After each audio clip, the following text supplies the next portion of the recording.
오늘 은혜 받으신 하나님 말씀은 신약성경 디모데후서 3장 14절에서 17절까지 말씀이 되겠습니다. 신약성경 346년입니다. 그러나 너는 배우고 확실한 일에 거하라. 너는 내가 누구에게서 배운 것을 알며 또 어려서부터 성경을 알았나니 성경은 능히 너로 하여금 그리스도 예수 안에 있는 믿음으로 말미암아 구원에 이르는 지혜가 있게 하느니라.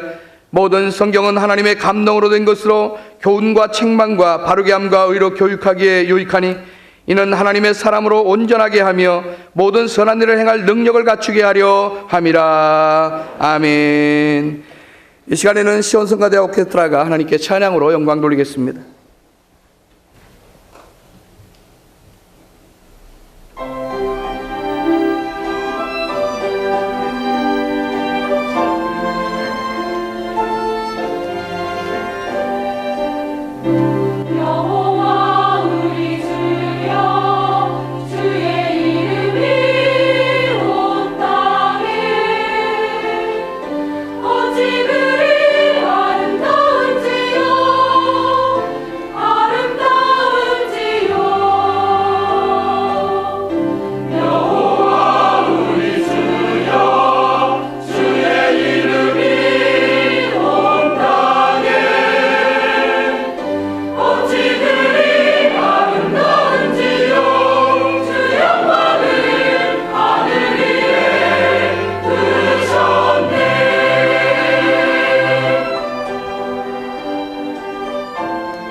이 시간에는 당회당 목사님께서 본문 말씀을 통해 세상에서 가장 귀한 성경, 이와 같은 제목으로 말씀 전하실 때 큰 은혜 받으시기 바랍니다. 우리 복음성가 58장 예수 사랑해요 나 주 앞에 엎드려 경배와 찬양 왕께 드리네. 예수 사랑해요 나 주 앞에 엎드려 경배와 찬양 왕께 드리네.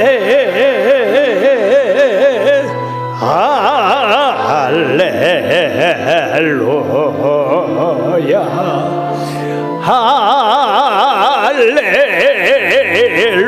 할렐루야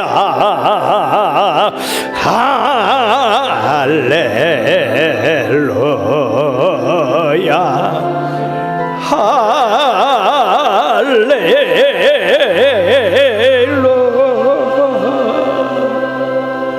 오늘도 우리의 찬양을 받으신 우리 주님을 찬양합시다. 함께 예배드리는 모든 지성전 지교회 그리고 시청자 여러분들에게 주의 평강이 넘치기를 축원합니다. 지난 11월 26일에 미국에 있는 뉴욕의 소도미 경매장에서 한 권의 책이 약 150억 3천만 원에 팔렸습니다. 그 책이 무엇이건데 그렇게 엄청난 값으로 팔렸을까요? 그 책을 산 사람은 미국의 금융인이자 자선가인 데이비드 로벤스타인이라고 하는 분이신데, 바로 그 책은 17세기 청교도 정착민들이 만든 미국 최초의 인쇄 도서 베이 시편집이라고 하는 성경이었습니다. 미국 땅에서 처음으로 인쇄됐기 때문에 역사적인 의미도 있겠지만은, 그러나 이 책의 값이 그렇게 엄청났던 것은 그 책에 기록된 말씀이 하나님의 말씀이었기 때문이다 하는 것입니다. 이 루벤스타인은 그 책을 사가지고 미국 전역의 도서관에다가 임대해 줌으로써 많은 사람들이 그 책을 보고 하나님을 믿고 감동을 받게 하기를 원했던 것입니다. 사랑하는 여러분들이요, 이 세상에 책이 많습니다. 내용도 가지각색이. 그러나 그 책에 기록을 누가 했느냐, 어떤 내용이냐 따라서 그 가격은 천차만별한 것입니다. 예를 들어서 이 백지 한 장에다가 초등학교 학생이 그림을 그리면 그 값이 얼마나 되겠습니까? 그러나 여기다가 피카소가 그림을 그리면 이건 수억 원에 팔립니다. 똑같은 책이지만은 바로 그 안에 기록된 말씀이 누구 거냐에 따라서 이처럼 가격이 매겨지는 것입니다. 하나님이 쓰셨기 때문에 그렇게 많은 값을 주고 살 수가 있었던 것이요. 그러므로 오늘 바울 사도는 디모데에게 서신을 보내면서 이 성경에 대한 귀중함을 말씀하고 있습니다. 네가 어려서부터 성경을 알았기 때문에 그 성경은 너로 하여금 그리스도 예수 안에서 구원을 얻게 하고, 그 구원을 받은 것에 대해서 확신을 가지고, 그리고 그 성경에 기록된 그 모든 내용들을 지켜서 하나님의 사람으로 말미암아 온전한 사람이 되도록 능력을 갖춰 가라고 그렇게 권고를 하고 있습니다. 그러므로 사랑하는 여러분들이요, 이 성경은 우리들이 상상할 수 없는 그런 가치를 가지고 있고, 그리고 구원의 능력을 가지고 있기 때문에 세상에서 가장 귀한 말씀이다 하는 것입니다. 사랑하는 여러분들은 이 성경의 말씀을 잘 가슴에 새기고, 그리고 그 말씀을 사랑하고 지켜 행함으로써 하나님이 기뻐하시는 그런 생애를 살게 되기를 주의 이름으로 축원합니다.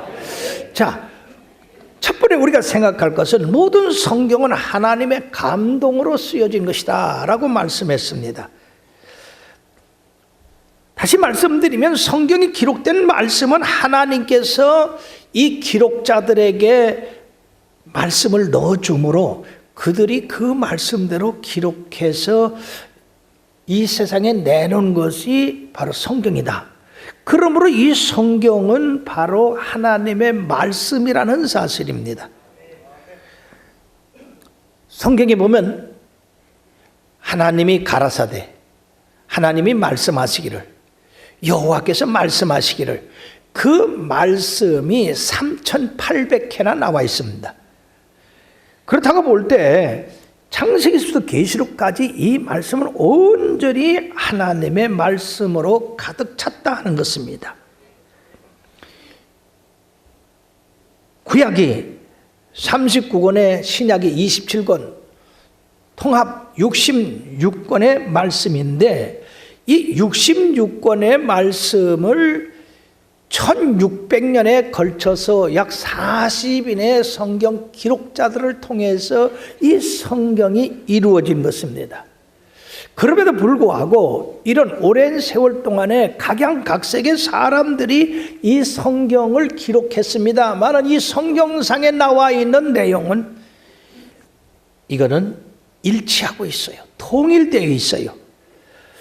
어떻게 사람이 내일도 모르는 사람들이 기록했다고 한다면 이러한 통일된 책을 내놓을 수가 있느냐? 그러므로 이 책은 어느 모로 보나 하나님께서 지으신 책이고 기록물이다 하는 것입니다.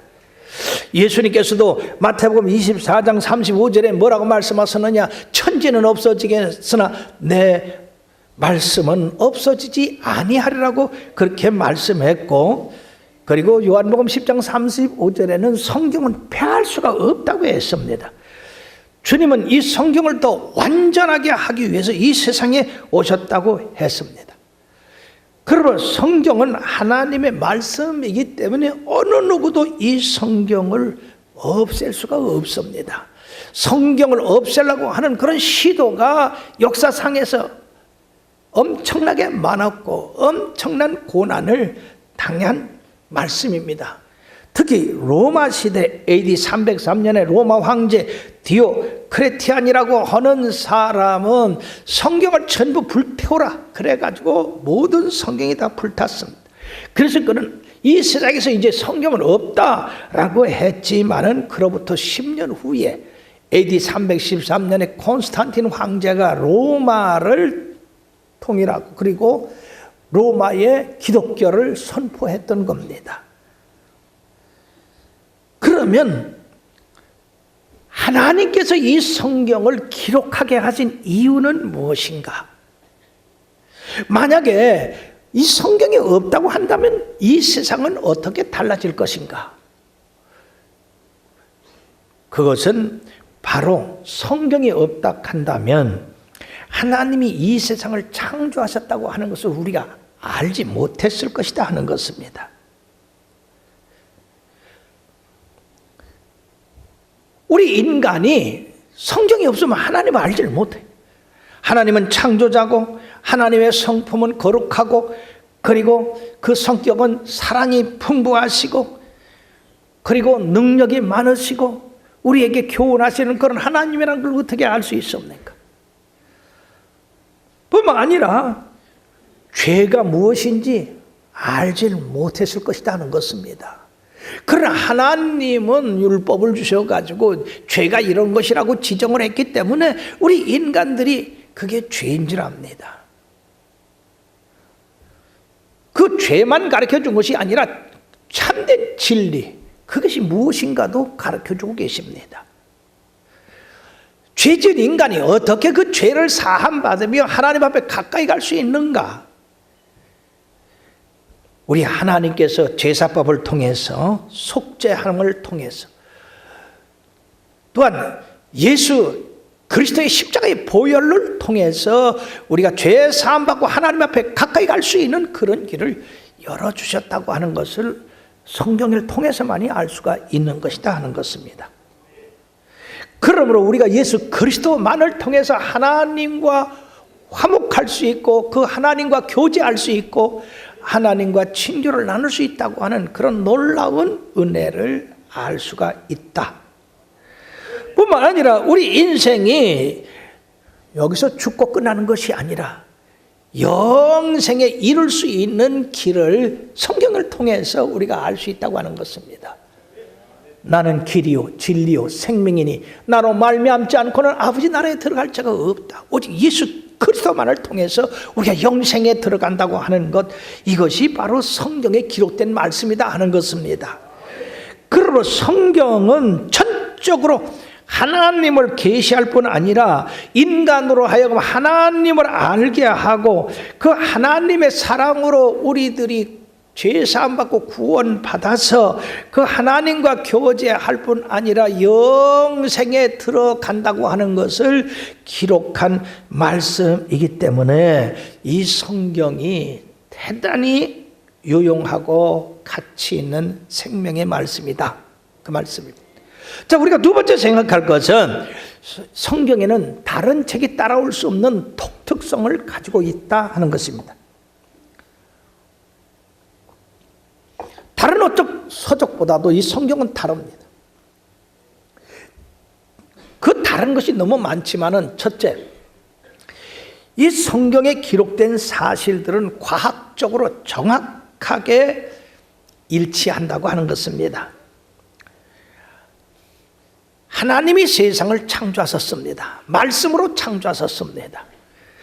근데 다윈은 조그만 아메바가 생겨가지고 그것이 이렇게 점점 진화를 해가지고 어떤 거는 조그만 벌레도 되고 곤충도 되고 어떤 거는 고래도 되고 코끼리도 되고 그리고 원숭이가 돼서 원숭이가 사람 됐다고 그러는데 여러분 그 말 믿어요?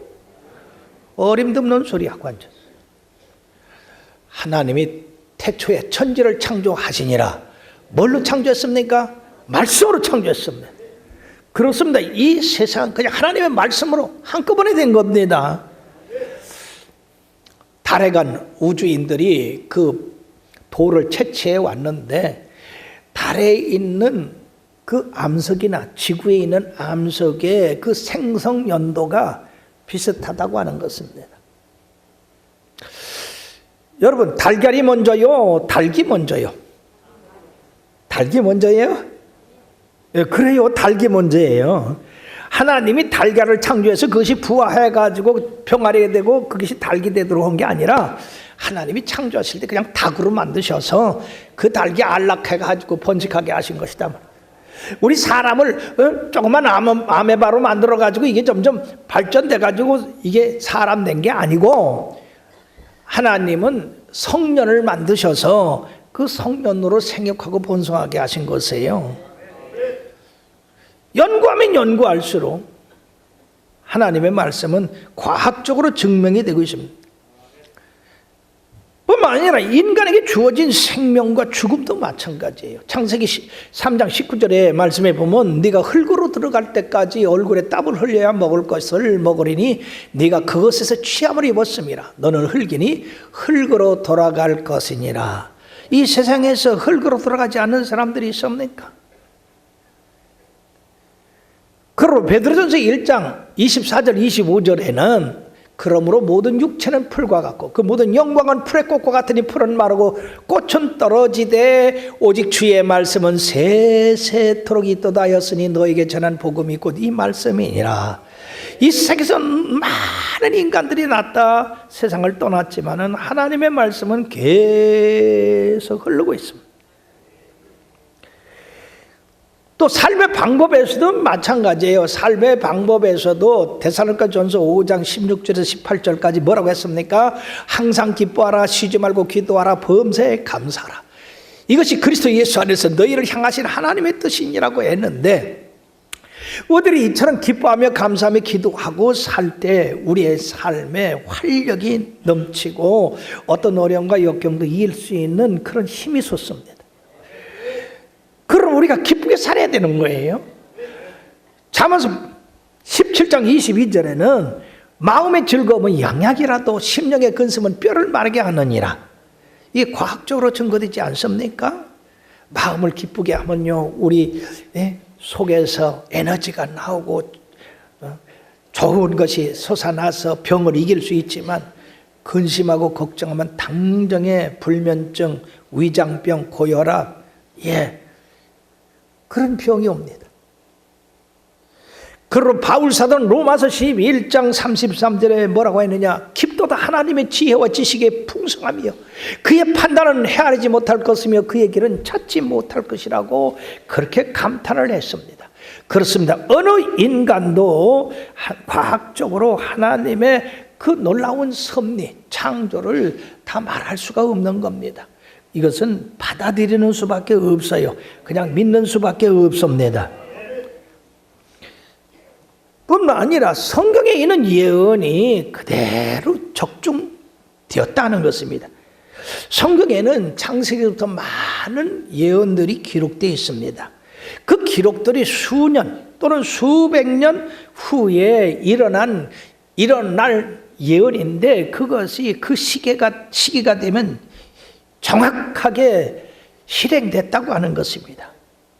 특히 노아의 홍수에서 하나님이 노아에게 120년 후에 이 세상을 물로 심판하겠다고 했습니다. 왜? 하나님이 지으신 인간들이 죄악이 관영하기 때문에 하나님이 이 세상 물로 심판하고 의인인 사람들은 구원하겠다고 방주를 지라 했는데, 그것을 믿은 사람은 노아와 그 가족밖에 없었어요. 노아는 120년 후에 있을 그 하나님의 심판의 물의 홍수를 현실로 나타난 것처럼 열심히 그 가족들과 함께 방주를 예비했기 때문에 그 엄청난 홍수에서 그 가족을 살릴 수가 있었지만은, 믿지 않은 사람들은 다 물에 빠져서 수장되고 말았습니다. 앞으로는요, 이 세상이 불로 심판을 받는데요, 그 예언이 2000년 전에 한 예언이기 때문에 아직까지 이루어지지 않았다고 해서 그거는 아니야 라고 하면 안 된다 하는 것입니다. 우리는 그 불의 심판에서 구원받기 위해서 날마다 주님과 가까이 하고 그 말씀대로 살아야 될 줄 믿습니다. 특히 성경은 예수님께서 세상에 오실 것을 창세기 3장 15절에서부터 모든 성경의 예표로 말씀하시고 직접적으로 말씀하셨는데, 1000년 전에 다윗의 시편 22편 1절에 십자가에 달려 고난받으실 그 예수님의 말씀을 기록하고 있습니다. 내 하나님이여, 내 하나님이여, 어찌 나를 버리셨나이까? 어찌 나를 멀리하여 돕지 아니하였사오며 내 시름소리를 듣지 아니하셨나이까? 엘리 엘리 라마 사박다니. 또 미가서 선지자는 예수님이 베들레헴에 태어날 것을 미가서 5장 2절에 예언하고 있습니다. 베들레헴 에브라다야, 너는 유다 족속 중에 작을지라도 이스라엘을 다스리는 자가 네게서 내게로 나올 것이라. 그의 근본은 상고의 영원에 있느니라. 특히 예수님의 생애를 아주 눈으로 보듯 이렇게 말씀하고 고난받을 그 십자가를 예언한 이사야 선지자, 그는 예수님이 탄생하시기 700년 전에 선지자였는데도 불구하고 그의 기록을 보면 예수님은 동정녀 마리아에게서 탄생하시고 십자가에서 고난을 받으시는 것을 이사야 53장에 아주 자세하게 기록하고 있습니다.